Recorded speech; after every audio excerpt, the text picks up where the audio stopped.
আপনাদের কাছে শ্রমিক দল একটা সুসংগঠিত দল, যে দুইজন নেতৃত্ব আপনারা পেয়েছেন। একজন অত্যন্ত প্রবীণ, আপনাদের অধিকার আদায়ের জন্য দেশ বিদেশে পাড়ি দেন, আরেকজন এই দলকে গোছানোর জন্য ওই রূপসা থেকে ফুলতলা পর্যন্ত ছুটে বেড়ান।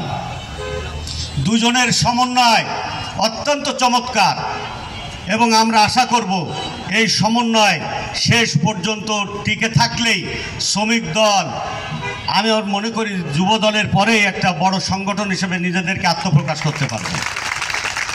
তার জন্য কিন্তু এই দুইজনকে এবং এনার পারিষদ যারা আছেন, এখানে অত্যন্ত মুরব্বিয়ান শ্রমিক নেতারা আছেন যারা দীর্ঘ 40 বছর তার অধিক ওনারা শ্রমিক রাজনীতি করছেন, এই সকলকে নিয়েই কিন্তু এই সংগঠনটা তাদের নিজেদের যে আত্মপ্রকাশ, সেই আত্মপ্রকাশকে দ্বিতীয় স্থানে থাকা, অঙ্গ সংগঠনের ভিতরে দ্বিতীয় স্থানে থাকা, আমি বিশ্বাস করি শ্রমিক দল সেটা অর্জন করতে পারবে।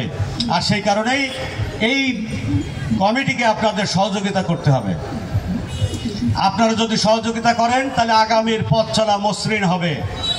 আপনারা যদি অসহযোগিতা করেন ওনাদের কষ্ট হবে। বিএনপি একটি বড় দল, তার অঙ্গ সংগঠন আপনারা, নিশ্চয়ই এটা থেমে থাকবে না। আরেকটা কথা বলেই আমার বক্তব্য শেষ করব। আমি প্রতিবার বলি, আওয়ামী লীগের দোসর থেকে সাবধান। এরা কিন্তু আপনার দলের ভিতর ঢুকে কিছুদিন পূর্বেই কিন্তু আমার নেতা ভারপ্রাপ্ত চেয়ারম্যান মহোদয় বলেছেন, একজন দুইজনও কিন্তু আপনার টোটাল সাজানো বাগানকে নষ্ট করে দিতে পারে।